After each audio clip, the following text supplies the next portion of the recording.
எல்லாருக்கும் நமஸ்காரம். வீட்டில் வேல் பூஜை செய்யலாமா? கண்டிப்பாக செய்யலாம். முருகனும் வேலும் ஒன்று, வேலும் முருகனும் ஒன்று.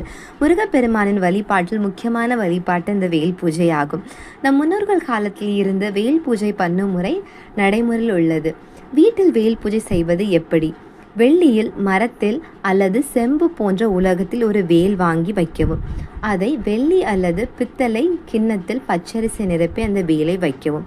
அபிஷேகம் செய்யும் முறை: முதலாவது, வேலை நீரால் நன்கு சுத்தம் செய்து அது பின் விபூதி, மஞ்சள், சந்தனம், நெய் போன்ற வைத்து அபிஷேகம் செய்து தீபாராதனை காட்டி மலர்களால் அர்ச்சனை செய்து வீட்டில் விளக்கேற்றி முருகப்பெருமானின் வேல்மாறல் அல்லது கந்தர் அலங்காரம் போன்ற பாடல்களை பாராயணம் செய்ய வேண்டும்.